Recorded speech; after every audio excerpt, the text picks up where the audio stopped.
Hello friends, welcome to Navkar digital institute. I am C A Vatsal Shah. Friends, हमारा topic चल रहा था accounting standard 19 and the name of accounting standard 19 वो क्या था? तो वो था लीज। पहले मैंने अभी तक आपको जितना भी करवाया वो सब कुछ एक बार आपको रिवाइज करवा दो। Friends, what is the meaning of the lease? तो अगर कोई भी ओनर ऑफ द असेट किसी को right to use of the asset transfer करे अगेंस्ट कंसिडरेशन और the series of a consideration, जो बंदा असेट को ट्रांसफर कर रहा है उसका नाम है लेसर, जो बंदा असेट को रिसीव कर रहा है उसका नाम है लेसी। चार जगह पे आप अकाउंटिंग स्टैंडर्ड 19 को अप्लाई नहीं करते। कौन सी चार जगह पे? अगर एक्सप्लोरेशन ऑफ मिनरल रिसोर्सेज है, अगर आपका किसी के साथ लाइसेंसिंग अग्रीमेंट है for the motion picture films and the video recordings, अगर आपके पास कोई भी lease for the use of the land है, एंड अगर आपका किसी के साथ कॉन्ट्रैक्ट फॉर सर्विस है, इतनी जगह पे आप अकाउंटिंग स्टैंडर्ड 19 के हिसाब से अकाउंटिंग नहीं करोगे। There are two types of lease. One is a finance lease and second is the operating lease. जहां पे रिस्क एंड रिवॉर्ड ट्रांसफर होता है वो आपके लिए फाइनेंस लीज है। जहां पे रिस्क एंड रिवॉर्ड ट्रांसफर नहीं होता है वो फ्रेंड्स आपके लिए कौन सा लीज हो जाएगा? तो वो आपके लिए ऑपरेटिंग लीज हो जाएगा। क्लियर? सेकंड चीज मैं आपको ये भी बोल दूं, फाइनेंस लीज में जो असेट होता है वो लेसी रिकॉर्ड करता है, पर ऑपरेटिंग लीज में जो भी असेट होता है वो कौन रिकॉर्ड करता है? तो लेसर रिकॉर्ड करता है। क्वेश्चन देख के आपको पता चलना चाहिए whether it is a finance lease और एन ऑपरेटिंग लीज। तो उसके लिए मैंने आपको कोई स्पेसिफिक गाइडेंस बोला था। 5 कंडीशंस अगर आपका वो फुलफिल कर दे तो वो सिंपल, वो आपका लीज कौन सा हो जाएगा? Finance lease. कौन सी 5 कंडीशन? If lessee has the option to purchase the asset either with consideration और the without consideration. At the end of the lease term अगर ओनरशिप ऑटोमेटिकली अगर लेसी पर ट्रांसफर होने वाला है, if the lease term cover substantial portion of the remaining economic life of the asset, if the present value of the lease payment covers substantial portion of the fair value of the asset, and the fourth, asset कोई specific nature वाला है, without major modification आप किसी को cell नहीं कर सकते। ये पांचों 5 कंडीशन के बीच में फ्रेंड्स और था, कोई भी एक कंडीशन भी फुलफिल हो जाए तो वो लीज आपके लिए कौन सा हो जाएगा? Finance lease. Finance lease in the books of Lesi. अगर हम अकाउंटिंग स्टार्ट करें, लेसी मतलब वो बंदा जो असेट को रिसीव कर रहा है और उसको अपनी बैलेंस शीट में वो असेट को रिकॉर्ड करना है, रिकॉग्नाइज करना है। वो एंट्री क्या करेगा पता है आपको? वो एंट्री करेगा, फर्स्ट एंट्री करेगा asset on lease account debit to lessor account. कौन सी अमाउंट है? तो क्या फेयर वैल्यू ऑफ असेट और the present value of the minimum lease payment and whichever is lower. मैं जब यहां पे बोल रहा हूं मिनिमम लीज पेमेंट, तो मिनिमम लीज पेमेंट में 2 चीज को कंसीडर करते हैं। एक होता है agreed lease rental and second होता है guaranteed residual value. Second entry अगर मैं बोलूं तो सेकंड एंट्री आप करोगे interest expense account debit to lessor. Third entry check करोगे तो बोलोगे lessor account debit to bank. Fourth entry check करोगे तो बोलोगे depreciation account debit to asset on lease. And the fifth entry जो भी आप लिखोगे वो क्या लिखोगे? PNL account debit to interest to depreciation. अगर फाइनेंस लीज में लेसी अपनी बुक में वो असेट को रिकॉर्ड कर रहा है तो कहने से लेसर को अपनी बैलेंस शीट में से वो असेट को निकालना पड़ेगा, डी रिकॉग्नाइज करना पड़ेगा। तो लेसर अपनी बुक में असेट को कैसे रिकॉर्ड करेगा? वो एंट्री करेगा lease receivable account debit to asset on lease account. कौन सी अमाउंट से? तो वो अमाउंट देगा net investment. Friends, what is the meaning of the net investment? तो net investment is nothing but the present value of the gross investment. What is the meaning of the gross investment? तो gross investment मतलब कुछ नहीं था, minimum lease payment and the unguaranteed residual value. पर what is the meaning of the minimum lease payment? तो agreed lease rental plus guaranteed residual value. नीचे already unguaranteed residual value तो था, तो सिंपल अगर हम यहां पे चेक करेंगे तो हमारे लिए क्या हो जाएगा? एक्सपेक्टेड रेसिडुअल वैल्यू हो जाएगा। सेकंड एंट्री चेक करोगे तो सेकंड एंट्री आप करोगे, वहां पे इंटरेस्ट एक्सपेंस का एंट्री करते थे, तो यहां पे आपको क्या करना पड़ेगा? इंटरेस्ट इनकम का आप एंट्री करोगे, lease receivable account debit to interest income account. वहां पे आप लीज के पेमेंट की एंट्री करते थे, यहां पे आपको लीज के रिसिप्ट की एंट्री करना पड़ेगा। ना एंट्री करोगे bank account debit to lease receivable and the last entry करोगे interest income account debit to PNL. सबको अगर समरी याद रखना है तो लेसी की बुक में 5 एंट्री, लेसर की बुक में 4 एंट्री। लेसी की बुक में गारंटीड रेसिडुअल वैल्यू, पर लेसर की बुक में एक्सपेक्टेड रेसिडुअल वैल्यू। लेसी की 5 एंट्री स्पीड में बोलो मेरे साथ, हम क्या बोलते थे? Asset to lessor, interest to lessor, lessor to bank, depre to asset, PNL to interest to depre. Lessor की बुक की 4 एंट्री बोलो, lessee to asset, lessee to interest, bank to lessee and interest to PNL. Are you following me? अब हमारा next topic start करो, बहुत easy वाला, that is nothing but operating lease. समझना मैं क्या बोल रहा हूं। जो लोग मेरा लेक्चर फर्स्ट टाइम देख रहे हैं, ब्लैक इंक से जो भी लिखूं वो आपको लिखना नहीं है, जस्ट मैं आपको समझा रहा हूं। पूरी नोट हम रीडिंग में मैं जो भी लिखूं वो आपको लिखना पड़ेगा। क्लियर? चलो मैं स्टार्ट करो ऑपरेटिंग लीज। फ्रेंड्स, इसका अकाउंटिंग बहुत इजी होने वाला है। क्यों इजी होने वाला समझो। You know very well operating lease में मुझे आपको 2 लोगों की बुक सिखाना है। कौन से 2 लोग? एक लेसर की बुक में अकाउंटिंग क्या करोगे एंड दूसरा आप लेसी की बुक में इसका अकाउंटिंग क्या करोगे वो दोनों मुझे समझाना है। पर फ्रेंड्स कहने से ऑपरेटिंग लीज में रिस्क एंड रिवॉर्ड तो ट्रांसफर होता ही नहीं है, यानी अगर रिस्क एंड रिवॉर्ड ट्रांसफर होता नहीं है तो इतना बात कंफर्म हो गया, जिस मोमेंट पे असेट लेसर ट्रांसफर करे तो कोई एंट्री नहीं करेगा, लेसी जब असेट को रिसीव करे तभी भी कोई एंट्री करने वाला नहीं है। इतना क्लियर है। लेसर के लिए सिंपल बोलूं तो वो रेंट इनकम है। लेसर के लिए क्या है? रेंट इनकम है। अगर उसको मिल जाए तो वो बैंक अकाउंट डेबिट करेगा, अगर उसको मिलना बाकी है तो वो लेसी अकाउंट डेबिट करेगा, एंड क्रेडिट क्या कर देगा? ऑपरेटिंग लीज इनकम अकाउंट क्या कर देगा? वो क्रेडिट कर देगा। लेसर के लिए फ्रेंड्स अगर ये रेंट इनकम है तो कहने से लेसी के लिए रेंट एक्सपेंस है तो वो सिंपल एंट्री करेगा operating lease expense account debit. अगर उन्होंने पेमेंट कर दिया तो क्रेडिट करेगा टू बैंक अकाउंट, अगर पेमेंट करना बाकी है तो वो क्रेडिट क्या कर देगा? To lessor account. अरे फॉलोइंग में मैं क्या बोल रहा हूं, मुझे इतना बताओ, ऑपरेटिंग लीज में कहने से रिस्क एंड रिवॉर्ड तो ट्रांसफर होता ही नहीं है, अगर ऑपरेटिंग लीज में अगर रिस्क एंड रिवॉर्ड ट्रांसफर नहीं होता है तो ये असेट किसकी बैलेंस शीट में पड़ा होगा? ये असेट कहने से लेसर की बैलेंस शीट में पड़ा होगा। एंड फ्रेंड्स अगर ये असेट लेसर की बैलेंस शीट में पड़ा है तो सिंपल वो एंट्री करेगा, next entry depreciation account debit, and credit क्या कर देगा? Asset account. हाँ क्या ना, सामने इसकी बुक में कोई उल्टे एंट्री होने वाला नहीं है, रिवर्स एंट्री, क्योंकि वो कुछ डेप्री वेपरी रिकॉर्ड करने वाला नहीं है, सिंपल खत्म हो गया accounting.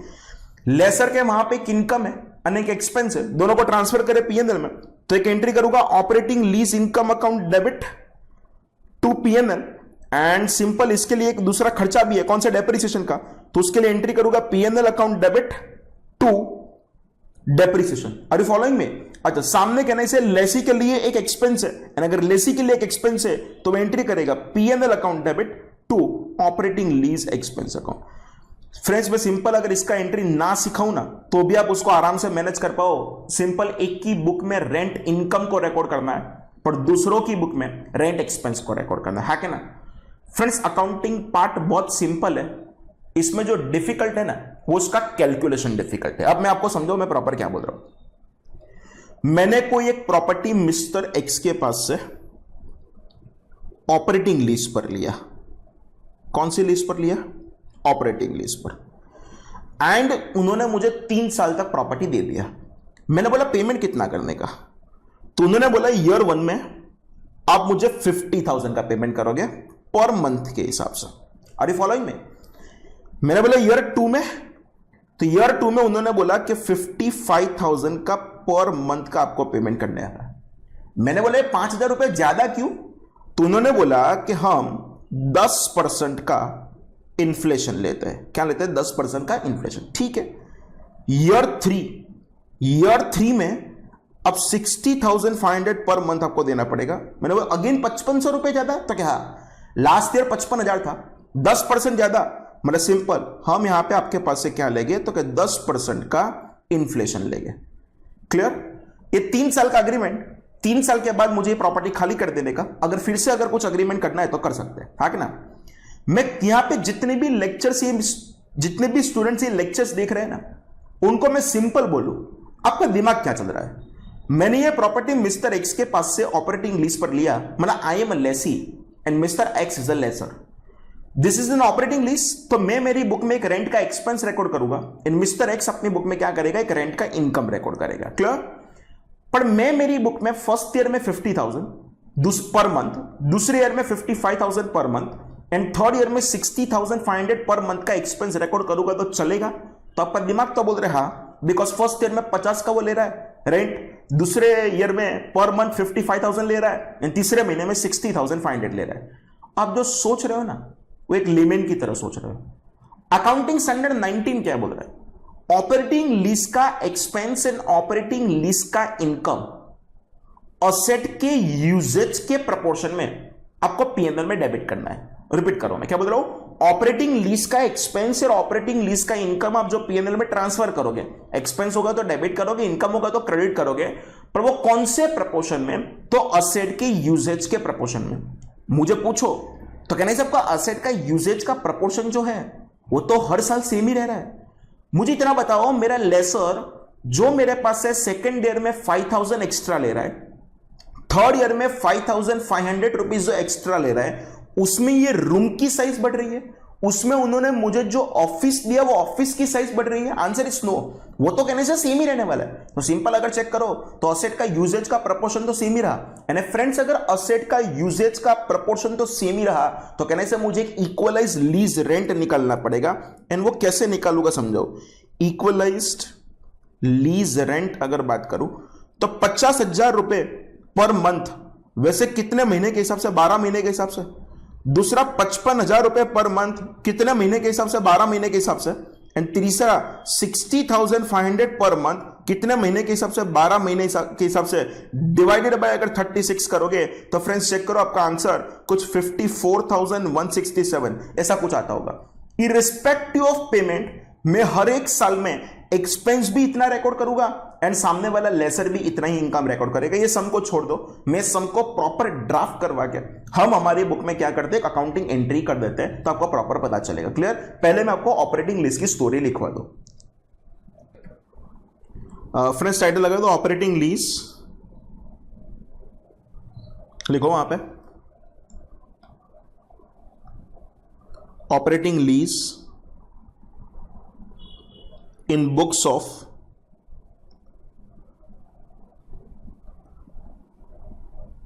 lessee। Clear.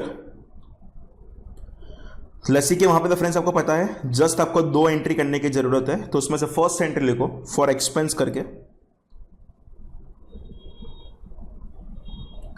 For expense तो वहां पे एंट्री लिखो operating lease expense account debit,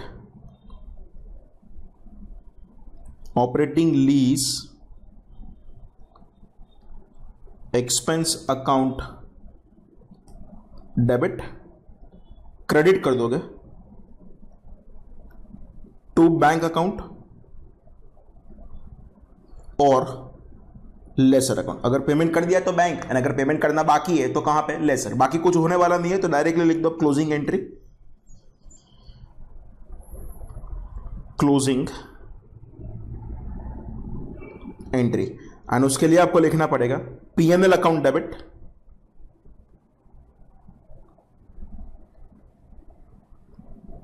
and आप क्रेडिट कर दोगे to operating lease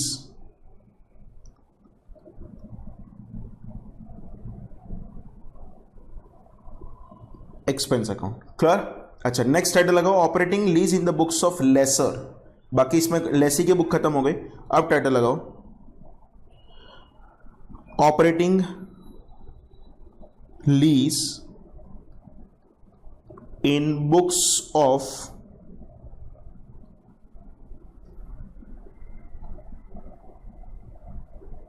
laser. Clear. वहां पे लिखना फॉर इनकम करके लिखना ऊपर फॉर एक्सपेंस की एंट्री था तो यहां पे लिखना फॉर इनकम, एंट्री करो बैंक अकाउंट अगर मिल गया तो oblique lessee account debit, and आप क्रेडिट कर दोगे to operating lease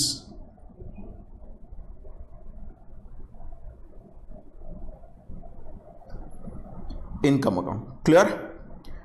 for income के बाद नेक्स्ट एंट्री करना पड़ेगा आपको for depreciation,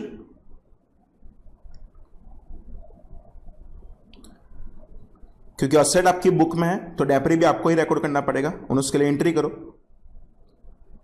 depreciation account debit,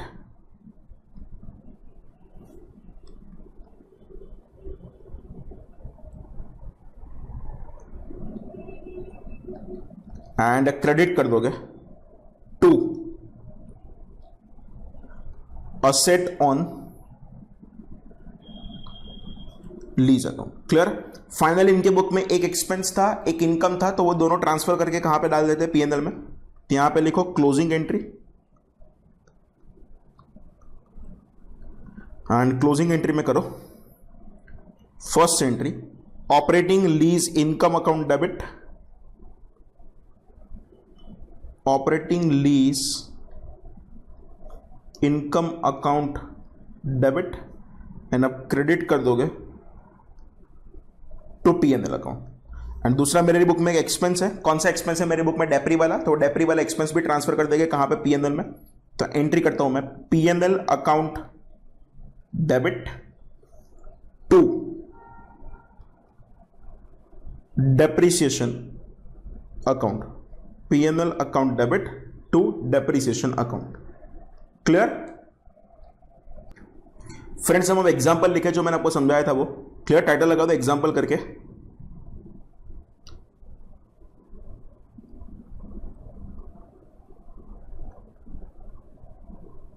and वहां पे लिखो ABC limited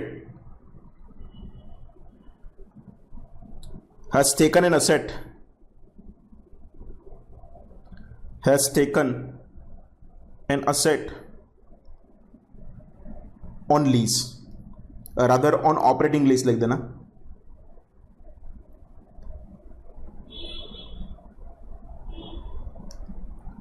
operating lease, lease rentals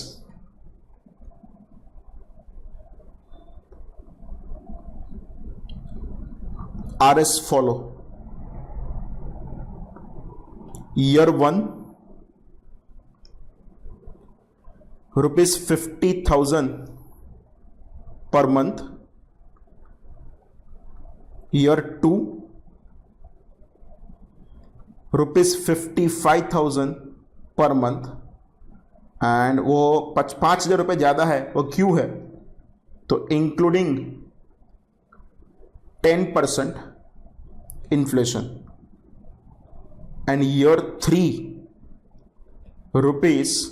₹60,500 per month, and वो जो ज्यादा है वो क्यों है, तो कि इंक्लूडिंग 10% इन्फ्लेशन। क्लियर? अच्छा, do the accounting.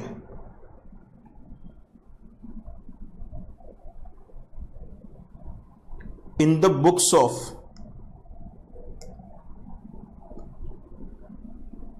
Books of Lesi and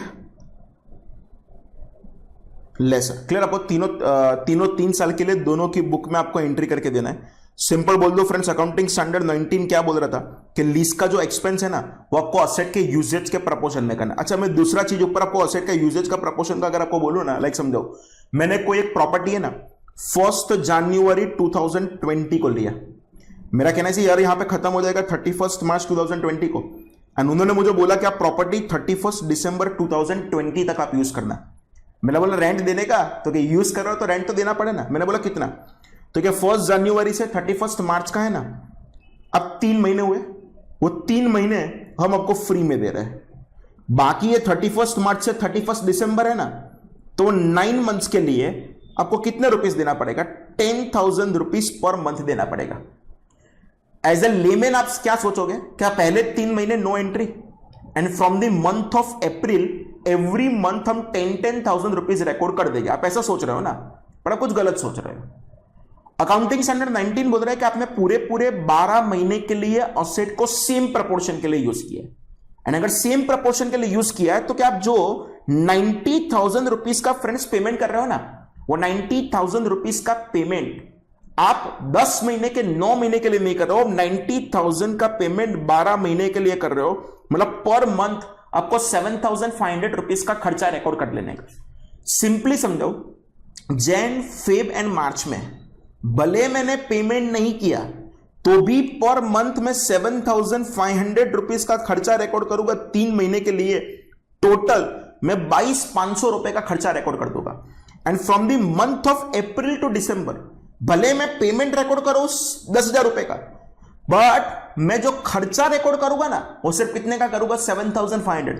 दिमाग चले, 2,500 रुपए का जो डिफरेंस आएगा ना एवरी मंथ, कितने मंथ्स तक, 9 मंथ्स तक, वो 2,500 रुपए इंटू 9 मंथ्स, मतलब जो 22,500 रुपए जो हुए ना, वो 22,500 पहले 3 महीने आपके लाइबिलिटी में थे, बाकी के 9 महीने तक वो 2,500 होकर रिवर्स हो जाएगा, यानी eight the end of the आपका दिसंबर आपका वो पूरे लाइबिलिटी का अकाउंट क्या होने वाला है, 0 होने वाला है। मतलब सिंपल, आपको सिंपली पर्पस इतना है, इक्वल प्रपोर्शन में आपको क्या करना पड़ेगा, डेबिट करना पड़ेगा। तो सेम वो मेरे सब में भी सेम सिचुएशन है। तो मैं यहां पे सबसे पहले फाइंड आउट करूंगा इक्वलाइज्ड लीज रेंट, एंड वो इक्वलाइज लीज रेंट कितना होने वाला है? 50,000 रुपए 12 महीने के लिए, 55,000 रुपए 12 महीने के लिए, एंड 60,500 रुपीज 12 महीने के लिए, डिवाइडेड बाय अगर मैं चेक करूं तो कितना हो जाएगा? 36। क्लियर? कैलसी लो, 50,000 into 12, 55,000 into 12 and 60,500 into 12 divided by अगर आप 36 करोगे तो फ्रेंड्स आपको एवरी मंथ 55,167 का खर्चा रिकॉर्ड कर देना पड़े। इरिस्पेक्टिव ऑफ पेमेंट आप आपकी बुक में कितने का एक्सपेंस रिकॉर्ड करोगे? 55,167 का एक्सपेंस रिकॉर्ड कर दोगे। क्लियर? अब हम एंट्री स्टार्ट करें। सबसे पहले मैं आपको सिखा रहा हूं इन the books of Lesi. Clear? In the books of Lesi अगर मैं चेक करूं तो ईयर 1 होगा। क्लियर? ईयर 1 में मैं कौन सी अमाउंट से एंट्री करूंगा? तो सिंपल ऐसे एंट्री करूंगा, operating lease expense account debit, operating lease expense account debit 55,167। Sir payment तो आपने जस्ट 50 का किया था। अरे तो भी मैं खर्चा 55,167 करूंगा। मैं आपको एनुअल एंट्री नहीं सिखाता हूं, हर एक साल का जस्ट एक महीना सिखाऊंगा तो आपको क्लियर आ जाएगा। क्लियर? पर मैंने पेमेंट कितना किया? तो कहने से टू बैंक अकाउंट जो मुझे क्रेडिट करना है वो तो कितने से करना है? 50,000। कहने से फ्रेंड्स मेरी जर्नल एंट्री में 5,167 का डिफरेंस आया। वो 5,167 का जो फ्रेंड्स डिफरेंस आया ना, वो आपके लिए एक लायबिलिटी है। तो ऑपरेटिंग लीज पेएबल अकाउंट करके आपने एक लायबिलिटी क्रिएट कर दिया। हिम्मत रखो, आपका लायबिलिटी का अकाउंट सम खत्म करके तब तक क्लोज हो जाएगा। क्लियर? नेक्स्ट एंट्री में जाऊंगा ईयर 2 में। ईयर 2 में भले मैंने पेमेंट जो भी किया है, मैं खर्चा तो कितना रिकॉर्ड करूंगा तो वो डिस्कस कर ले। तो simple, operating lease expense account debit कितने रुपीस? 55,167। आप जो क्रेडिट करोगे ना, तो क्रेडिट कितना करोगे? टू बैंक अकाउंट, एंड वो जब क्रेडिट करोगे वो तो जस्ट कहने से 55,000 ही होगा, एंड बाकी का आपको क्रेडिट करना पड़ेगा to operating lease payable account, and वो फ्रेंड्स कितना हो जाएगा? 167। दिमाग चले सेकंड ईयर तक। फर्स्ट ईयर में आपके पास 5167 की लायबिलिटी थी, सेकंड ईयर में आपके पास 167 का लायबिलिटी है। टोटल करोगे तो कहने से आपका 5334 का लायबिलिटी होगा, यानी ईयर 3 में वो 5334 आपका क्या हो जाना चाहिए? रिवर्स हो जाना चाहिए। तो सिंपली अगर मैं नेक्स्ट स्टार्ट करूं, that is nothing but year 3, and year 3 में आप क्या करोगे? मैं खर्चा तो सेम ही रिकॉर्ड करूंगा। कितना? Operating lease expense account debit कितने का? 55,167। अपने दिल को पूछो, आपने जो पेमेंट किया है ना, वो टू बैंक अकाउंट आपको क्रेडिट कितना करना पड़ेगा? 60,500। कहना से मेरी जर्नल एंट्री में 5333 का डिफरेंस आ रहा है। वो 5333 कुछ नहीं है, आपने अभी तक जो भी लायबिलिटी बनाया था ना, वो हमने यहाँ पे क्या कर दिया? रिवर्स कर दिया। तो ऑपरेटिंग लीज पेएबल अकाउंट में डेबिट कर दिया, एंड मेरी लायबिलिटी यहां पे क्या होगा? रिवर्स होगा। क्लियर? ये जो भी मैंने काम किया वो किसकी बुक में किया? तो वो भी जो भी काम किया वो मैंने लेसी की बुक में किया। अब हम स्टार्ट कर रहे हैं किसकी बुक में? तो in the books of lessor. Clear? Lessor की बुक में हम डेप्रिसिएशन को इग्नोर करेंगे, बिकॉज डेप्री तो आपको आता ही है। जस्ट मुझे जो समझाना है वो ये ऑपरेटिंग लीज का इनकम कैसे रिकॉर्ड करेंगे वो समझाना है। क्लियर? जिस प्रपोर्शन में वो खर्चा रिकॉर्ड करेगा उसी प्रपोर्शन में आपको इनकम रिकॉर्ड करना है। लाइक समझो, फर्स्ट ईयर में आपको रुपए मिले तो कितने मिले? तो कहना है आपको फर्स्ट ईयर में जो रुपए मिलेंगे वो बैंक अकाउंट आप डेबिट करोगे। कितने से डेबिट करोगे? 50,000 से डेबिट करोगे। पर आपको इनकम तो रिकॉर्ड करना था कितने का? 55,167। तो आपका क्या होगा? ऑपरेटिंग लीज रिसीवेबल करके एक असेट बनेगा। तो क्लियर, मैं डेबिट कर रहा हूं operating lease receivable account debit कितने से? 5167, एंड आप जो क्रेडिट करोगे वो क्या करोगे, operating lease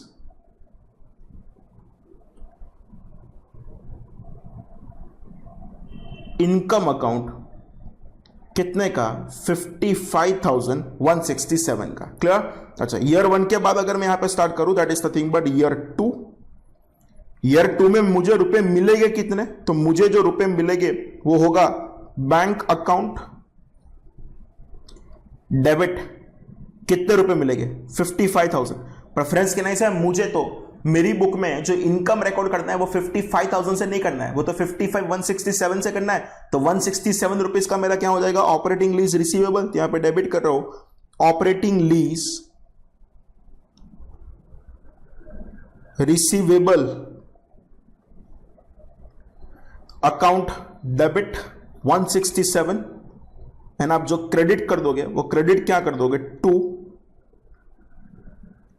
operating lease income account 55,167। Clear. Year 2 ready हो गया। अब हम स्टार्ट करें, that is nothing but year 3, and year 3 के लिए हम चेक करें तो मुझे रुपए मिलेंगे 60,500। तो बैंक अकाउंट डेबिट जो कर दूंगा वो कितने से कर दूंगा, 60,500। मुझे मेरी बुक में इनकम इतने की रिकॉर्ड नहीं करना है, वो तो जस्ट फिक्स ही है ना। तो टू ऑपरेटिंग लीज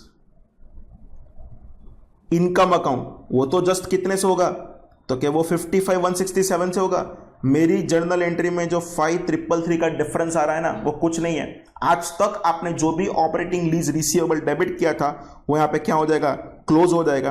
तो मैं क्रेडिट कर रहा हूं to operating lease receivable account, simple, story is finish. Clear friends, हमारे मोस्टली 4 टॉपिक खत्म हो गए। अब हम थोड़े क्वेश्चंस नौकर के मटेरियल में से चेक करें। फ्रेंड्स चेक करो नेक्स्ट क्वेश्चन, क्वेश्चन नंबर, पहले से वेरीफाई करते रहे कितने क्वेश्चन खत्म है। क्वेश्चन 1 खत्म है, क्वेश्चन 2 खत्म है, क्वेश्चन 3 भी खत्म है। Let us start question 4। Friends check करो question number 4 from our material. BNP availed lease from N&L Limited. The condition of the lease terms are as under. Lease period is 3 years. In the beginning of the year 2009, for equipment costing rupees 10 lakh and has an expected useful life of 5 years. The fair market value is also rupees 10 lakh. The property reverts back to the lessor on the termination of the lease. The unguaranteed residual value is estimated at rupees 1 lakh at the end of the year 2011. 3 equal annual installments are made at the end of the year. Consider IRR is equal to 10%. Present value of ₹1 due at the end of the 3rd year at 10% rate of interest is rupees 0.7513. The present value of annuity factor of ₹1 due at the end of the 3rd year at 10% IRR is 2.4868. State whether the lease constitute finance lease and also calculate unearned finance income. Friends ऐसा wording, ऐसा question आप first time सुन रहे हो। पहले question में आपको यह बोला है कि फर्स्ट ऑफ ऑल वेरीफाई करो कि ये फाइनेंस लीज है, एंड अगर है तो कैलकुलेट करो अनअर्न्ड फाइनेंस इनकम। मैं जब फ्रेंड्स वर्ड बोलता हूं ना फाइनेंस इनकम, मतलब I am talking about the interest income. You know very well कि जब मैं इंटरेस्ट इनकम वर्ड बोल रहा हूं तो इंटरेस्ट इनकम किसके लिए होगा, इनकम तो कहने से always for the lessor view point से होने वाला है। तो हमको जो सॉल्व करना है वो लेसर व्यू पॉइंट से करना है, पर उसके पहले हमको यह चेक करना पड़ेगा कि ये फाइनेंस लीज है कि ऑपरेटिंग लीज है। फाइनेंस लीज है कि ऑपरेटिंग लीज, सर वो पता कैसे चले। उसके लिए फ्रेंड्स मैंने आपको टोटल 5 कंडीशन बताया था। First condition, at the end of the lease term property lessee को ट्रांसफर होने वाला है। तो एक्चुअली तो यहां पे ऐसा बोला है पॉइंट नंबर 3 में, the property reverts back to the lessor on the termination of the lease. Second condition ऐसी था कि लेसी के पास ऑप्शन है असेट को परचेस करने का, आइदर विद कंसिडरेशन और विदाउट कंसिडरेशन। ऐसा कोई डेटा मेरे पास अवेलेबल नहीं है। तीसरी condition, lease term cover substantial portion of the economic life of the asset. Check करो यहां पे जो मेरा लीज पीरियड है ना वो 3 साल है, पर अगर मैं यहां पे चेक करूंगा तो कहने से मेरा यहां पे आपका जो लाइफ है वो कितने साल है, 5 साल। 5 में से 3 मतलब कहने से फ्रेंड्स जस्ट 60% कवर हुआ, एंड 60% भी सब्सटेंशियल पोर्शन नहीं है तो उसको मैं कंसीडर नहीं कर सकता। फोर्थ कंडीशन को 2 मिनट के लिए मारो गोली। फिफ्थ कंडीशन, असेट को स्पेसिफिक नेचर वाला होना चाहिए, विदाउट मेजर मॉडिफिकेशन किसी को सेल नहीं कर सकते। ऐसा भी डेटा मुझे कुछ भी दिया नहीं है, तो मेरे पास एक ही कंडीशन बाकी है। कौन सी? Fourth condition, present value of the lease payment cover substantial portion of the fair value of the asset. उसमें भी ये है कि मैं प्रेजेंट वैल्यू कैलकुलेट कैसे करूं लीज पेमेंट का, बिकॉज मेरे पास क्वेश्चन में लीज पेमेंट तो दिया ही नहीं है, पर यस मैं कुछ कैलकुलेशन कर सकता हूं। कैसे समझाऊं? अगर मैं क्वेश्चन नंबर 4 फ्रेंड्स आपके साथ सॉल्व करने का स्टार्ट करूं, तो सबसे पहले तो मुझे ये फाइंड आउट करना पड़ेगा कि what is my calculation of annual lease payment. Clear? मेरा एनुअल लीज पेमेंट कितना है वो सबसे पहले फाइंड आउट करें फ्रेंड्स। उसके लिए आपको मेरे साथ 4 कॉलम का एक टेबल बनाना पड़ेगा।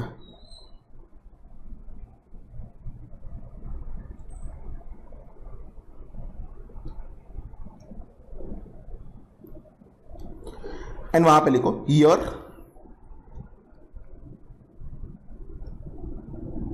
Cash flows, discounting factor and finally present value. अंदर जितना डेटा दिया है वो चेक करें। हमने कहने से प्रॉपर्टी 3 साल तक लीज पर दिया था, मतलब ईयर 1 to 3 में हमको कुछ लीज पेमेंट मिलेगा। आई एम लेसर, क्योंकि फाइनेंस इनकम की बात की है, पर कितना मिलेगा वो पता नहीं है, पर जो भी मिलेगा उसका डिस्काउंटिंग फैक्टर मुझे दे दिया है 2.4868। And at the end of the year 3 lessee की बुक है तो गारंटेड, लेसर है तो एक्सपेक्टेड, पर यहां पे चेक करो आपको अनगारंटेड दिया है। एक्सपेक्टेड मतलब what? Guaranteed plus unguaranteed. Guaranteed कुछ दिया नहीं है मतलब 0, अनगारंटेड दिया है 1 लाख, तो सिंपल बोल दूं मेरे एक्सपेक्टेड भी कितना हो जाएगा? 1 लाख रुपए।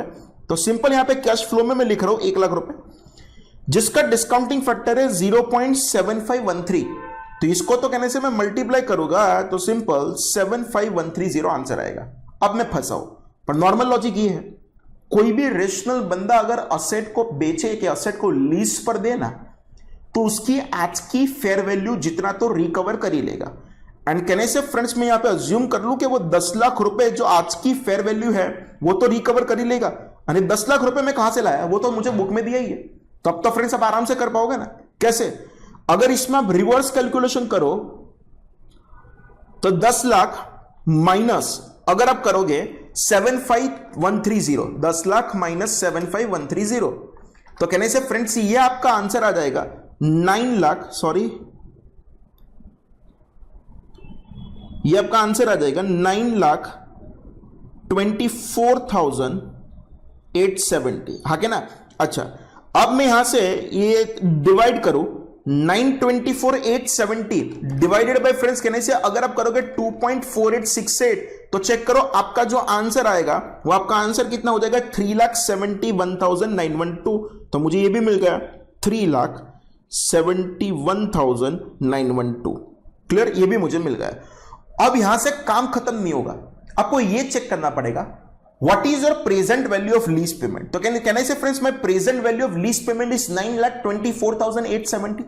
What is my fair value of the asset? तो कहने से friends my fair value of the asset is 10 lakh.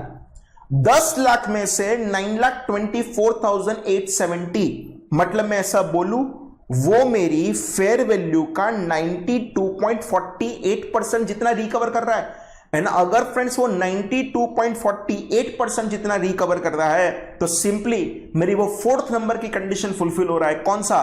Present value of the lease payment cover substantial portion of the fair value of the asset. तो simple वो lease कौन सा हो जाएगा? तो वो लीज हो जाएगा फाइनेंस लीज हो जाएगा। Clear? Are you following me? तो सबसे पहले हम यहां पे एक लाइन लिखेंगे, we find that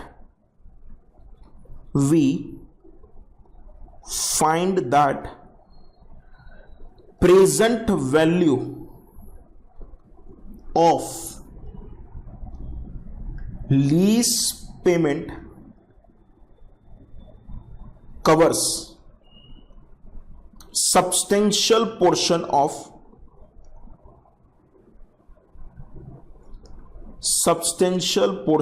of fair value of asset, that is 92.49%। ये कैसे आया? तो 9,24,870 divided by 10 lakh into 100. So we can say that given lease is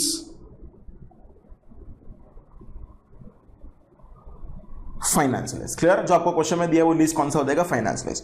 and अगर वो फाइनेंस लीज है तो फ्रेंड्स हमको अर्नड फाइनेंस इनकम चेक करना है। छोड़ दो, मैं आपको समझाऊं, कैलसी लो, बाद में स्टेप वाइज तो करते हैं। What is my annual lease payment? तो कहने से friends my annual lease payment is 3,71,912। This is annual lease payment. वो मुझे कितने साल मिलेगा? मैं ऐसा बोलूं वो मुझे 3 साल मिलेगा, मतलब 11,15,736 मिलेगा। 11,15,736 प्लस कहने से eight the end of the third year मुझे लाख रुपए एक्स्ट्रा मिलेंगे। मतलब मैं फ्रेंड्स ऐसा बोलूं टोटल 3 साल में मुझे 12,15,736 मिलने वाला है।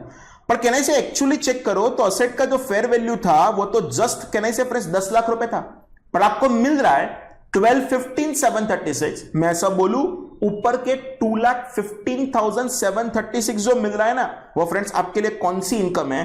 वो आपके लिए इंटरेस्ट की इनकम है। कौन सी इनकम है? इंटरेस्ट इनकम है। एंड अगर फ्रेंड्स वो आपके लिए इंटरेस्ट इनकम है जो आपने आज अर्न कर लिया कि फ्यूचर के 3 साल में अर्न करने वाले हो, तो फ्रेंड्स वो फ्यूचर के 3 साल में अर्न करने वाले हो, और इसीलिए हम उसको क्या बोलते हैं? Earned finance income. क्या बोलते हैं? Earned finance income. पर एक्चुअली चेक करो तो इतना इजी नहीं है, क्वेश्चन में उसको प्रॉपर स्टेप वाइज लिखना पड़ेगा। तो अगर मैं यहां पे लिखूं calculation of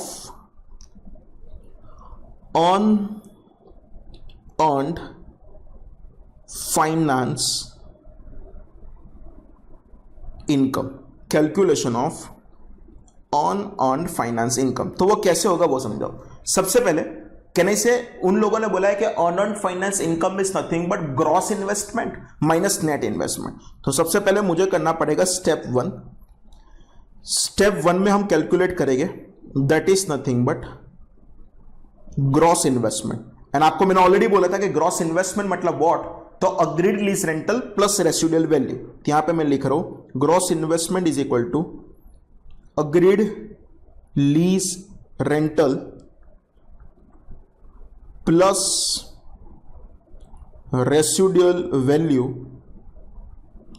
is equal to gross investment. कहने से फ्रेंड्स मेरा अग्रीड लीज रेंटल कितना था? 3,71,912 था, और वो तो पर एनम था। वो कितने साल तक मिलेगा? तो फ्रेंड्स आपको वो मिलेगा 3 साल तक। एंड अगर इसका हमने कैलकुलेशन किया था तो वो आंसर आ रहा था 11,15,736 प्लस कहने से हमको क्या लेना पड़ेगा? Residual value. And residual value का आंसर कितना था? तो रेसिडुअल वैल्यू का आंसर था 1 लाख। एंड अगर आप चेक करोगे what is your gross investment, तो friends your gross investment is nothing but 12,15,736। Clear? Step 1 ready हो गया। अब हम करेंगे that is nothing but step 2। Friends ये gross investment net investment word आपने ऑलरेडी लेसर की बुक में देखा था, तो ऐसे मत देखो मेरे सामने। ग्रॉस इन्वेस्टमेंट के बाद सेकंड बोला है कि आपको कैलकुलेट करना पड़ेगा net investment. Friends you know very well net investment is nothing but can I say present value of gross investment. तो वो तो कहने से आपने ऑलरेडी कैलकुलेट करके रखा है, 12,15,736 था। एंड उसका प्रेजेंट वैल्यू आपको क्वेश्चन में दिया ही था। एंड वो कितने दिया था? 10 लाख। कहने से हम 10 लाख को ही बेस लेके रिवर्स कैलकुलेट करके सब कुछ फाइंड आउट किया था। तो स्टेप 2 मेरे लिए रेडी है। एंड अब मैं कर रहा हूं that is nothing but step 3। And step 3 जो था on earned finance income.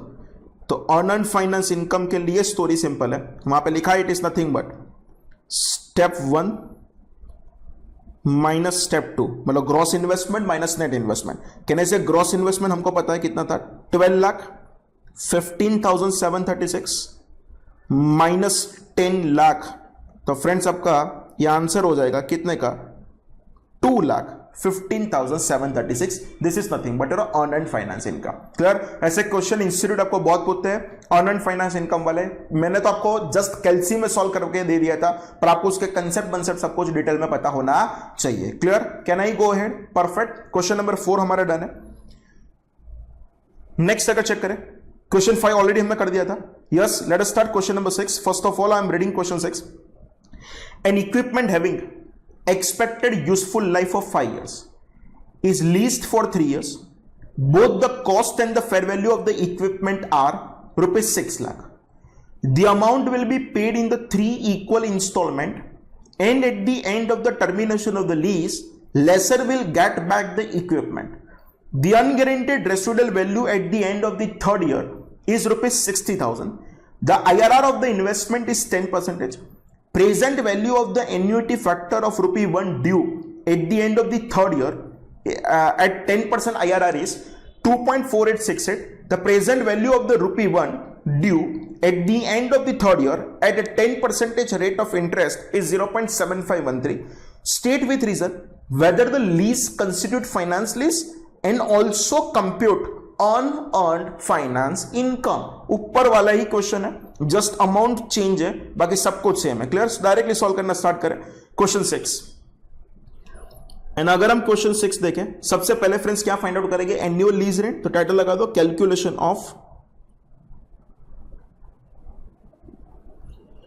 Calculation of annual lease rent. Clear.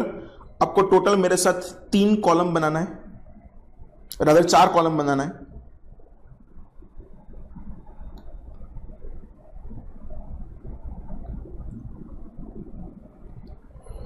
लिखो वहां पे here cash flows, discounting factor, and यहां पे लिखेंगे प्रेजेंट वैल्यू. ईयर में क्या होगा? तो ईयर में होगा 1 to 3, पर जिसका कैश फ्लो मुझे क्वेश्चन में देना है, एग्जैक्ट लास्ट क्वेश्चन है, जस्ट आंसर फिगर चेंज किया है. डिस्काउंटिंग फैक्टर मुझे क्वेश्चन में दे दिया है कितने का? 2.4868. नेक्स्ट यहां पे लिखूंगा that is nothing but year 3. ये दिया है रेसिडुअल वैल्यू कितने रुपीस का? 60,000.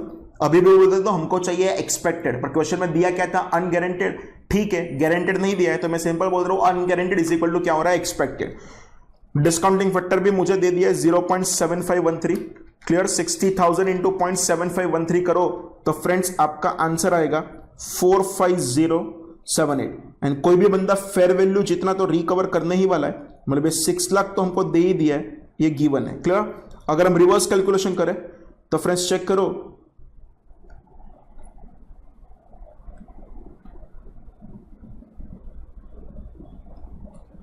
अगर हम रिवर्स कैलकुलेशन करें तो फ्रेंड्स कहने से 6 लाख माइनस 45078 करोगे तो आपका आंसर आएगा 5,54,922. यहां पे लिख रहा हूं 5,54,922. एंड 5,54,922 का अगर यहां पे डिवाइड करोगे तो उसका भी आपको आंसर मिल जाएगा. करो डिवाइडेड बाय 2.4868 तो सिंपल उसका आंसर आएगा 2,23,147. क्लियर. अच्छा, हम एक बार कैलसी में चेक कर दे. 5,54,922 डिवाइडेड बाय 6 लाख का आंसर क्या आ रहा है? क्लियर. 5,54,922 डिवाइडेड बाय अगर आप चेक करोगे 6 लाख, सॉरी, इनटू अगर आप 100 करोगे तो चेक करो आपका सेम आंसर है 92.49. एंड 92.49 कवर्स, मतलब वो उसको सब्सटेंशियल पोर्शन हम मानते हैं. एंड अगर सब्सटेंशियल पोर्शन मानेंगे तो सिंपल ये लीज हमारे लिए कौन सा हो जाएगा? Finance lease. क्लियर. तो वहां पे लिखना we find that present value of lease payment covers substantial portion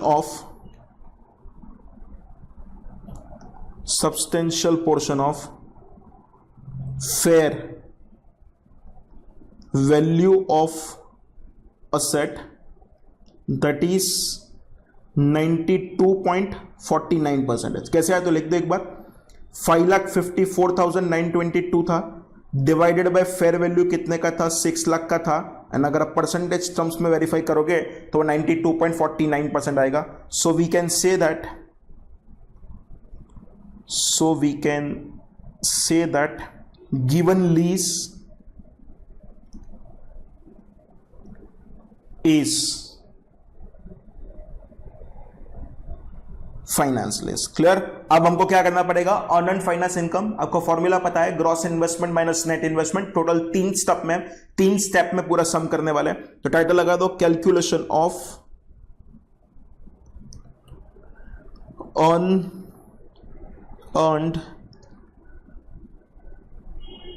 finance income. Clear. And उसमें लिखना step 1,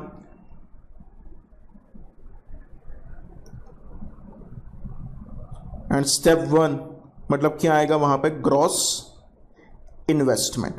and if we check gross investment तो वो क्या होगा, 2 चीज, एक होगा अग्रीड लीज रेंटल एंड दूसरा क्या होगा, रेसिडुअल वैल्यू। क्लियर। यहां पे लिख रहा हूं agreed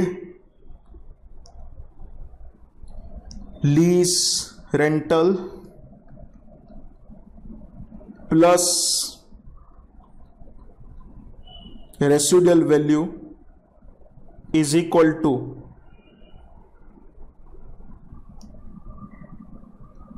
gross investment.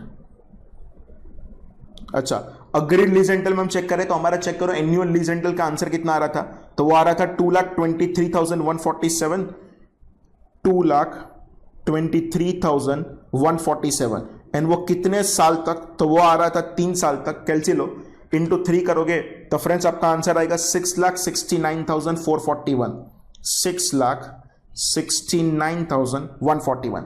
Residual value कहना सबको पता है, वो रेसिडुअल वैल्यू कितना था, जस्ट वो 60,000 था। तो अगर आप यहां तक का टोटल करोगे तो कितना आएगा, तो आपका टोटल आएगा 7,29,441। क्लियर। ये मेरा कौन सा हुआ, ग्रॉस इन्वेस्टमेंट। अब स्टेप 2 में क्या डिफरेंस निकालेंगे, नेट इन्वेस्टमेंट। तो सिंपल यहां पे लिख रहा हूं, step 2 net investment, and you know very well कि नेट इन्वेस्टमेंट मतलब क्या था, तो it is nothing but is equal to present value of gross investment. And कहने से present value of gross investment अगर हम चेक करें तो वो तो हमारे पास रेडी था, कितने का था, 6 लाख रुपीस का। And finally last step, step 3, and step 3 मतलब वो फ्रेंड्स कौन सा था, अर्नड फाइनेंस इनकम। फ्रेंड्स ऐसे क्वेश्चन 5-5 मार्क में इंस्टीट्यूट ने बहुत बार पूछा है, तो अच्छी तरह से करके जाना। एंड अर्नड फाइनेंस इनकम आपको पता है, it is nothing but step 1 minus step 2, step 1 minus step 2 मतलब 7,29,441 माइनस अगर मैं कर दूं 6 लाख, तो हमारा आंसर आ जाएगा 1,29,441। क्लियर। फ्रेंड्स आज का लेक्चर यहां तक ही रखते हैं। मैं पहले आपको रिवाइज करवा दूं, एज 19 नाम था lease, and what is the meaning of the lease. अगर कोई भी ओनर ऑफ द असेट किसी को राइट टू यूज ट्रांसफर करे अगेंस्ट कंसिडरेशन और the series of a consideration, जो बंदा असेट को ट्रांसफर कर रहा है उसका नाम था लेसर, जो बंदा असेट को रिसीव कर रहा है उसका नाम था lessee. There are 2 types of lease, one is a finance lease and second is the operating lease. Finance lease में रिस्क एंड रिवॉर्ड ट्रांसफर होता है, पर ऑपरेटिंग लीज में रिस्क एंड रिवॉर्ड ट्रांसफर नहीं होता। 4 सिचुएशन में आपको अकाउंटिंग स्टैंडर्ड 19 को अप्लाई करने की जरूरत नहीं है। कौन सी 4 situation, exploration of the mineral resources, आपका लाइसेंसिंग अग्रीमेंट है for the motion picture films and the video recordings, अगर आपके पास कोई भी लीज का कॉन्ट्रैक्ट है for the use of the land, and अगर आप चेक करोगे फोर्थ कौन सा था, तो फोर्थ आपके लिए ये था कि आपका किसी के साथ कॉन्ट्रैक्ट फॉर सर्विस है। 5 सिचुएशन में वो फाइनेंस लीज ही है। कौन सी 5 सिचुएशन, और eight the end of the lease term automatically ownership अगर ट्रांसफर होने वाली है, लेसी के पास ऑप्शन है असेट को परचेस करने का, आइदर विद कंसिडरेशन और the without consideration. Lease term cover substantial portion of the economic life of the asset. Present value of the lease payment cover substantial portion of the fair value of the asset, and asset को specific nature वाला है, without major modification हम किसी को cell नहीं कर सकते। Friends ये हर एक कंडीशन के बीच में और था, कोई भी एक कंडीशन भी फुलफिल हो जाए तो वो लीज हमारे लिए कौन सा हो जाएगा, finance lease. Finance lease in the books of Lesi अगर हम अकाउंटिंग स्टार्ट करें तो हम अकाउंटिंग ऐसा करते थे, asset on lease account debit to lessor account, कौन सी अमाउंट है, फेयर वैल्यू ऑफ असेट और the present value of the minimum lease payment whichever is lower. जब मैं बोल रहा हूं मिनिमम लीज पेमेंट मतलब वहां पे दो चीज आएगा, एक आएगा अग्रीड लीज रेंटल, दूसरा आएगा guaranteed residual value. Second entry आप करोगे interest expense account debit to lessor, third entry करोगे lessor account debit to bank, fourth entry करोगे depreciation account debit to asset on lease, and the fifth entry करोगे PNL account debit to interest to depreciation. उसके बाद हमने start किया था finance lease in the books of lessor. Lessor अपनी book में first entry करेगा lease receivable account debit to asset on lease account, कौन सी अमाउंट है, नेट इन्वेस्टमेंट। नेट इन्वेस्टमेंट मतलब present value of gross investment, gross investment मतलब minimum lease payment and unguaranteed residual value. Minimum lease payment मतलब agreed lease rental plus guaranteed, नीचे already unguaranteed तो था तो सिंपली वो आपके लिए क्या हो जाएगा, expected residual value. Second entry करोगे lease receivable account debit to interest income, third entry करोगे bank account debit to lease receivable, fourth entry करोगे interest income account debit to PNL. Operating lease में तो कहना से कुछ आपका ओनरशिप ट्रांसफर होने वाला नहीं है, तो सिंपल लेसी अपनी बुक में रेंट एक्सपेंस को रिकॉर्ड करेगा एंड लेसर अपनी बुक में रेंट इनकम को रिकॉर्ड करेगा। पर यस वहां पे ध्यान रखना, आपको जो एक्सपेंस को रिकॉर्ड करना है वो असेट के यूजेज के प्रोपोर्शन में डेबिट करना है, तो आपको इक्वलाइज लीज रेंट जैसा कुछ निकालना पड़ेगा। एंड फाइनली हमने अर्नड फाइनेंस इनकम वाले दो क्वेश्चन देखे।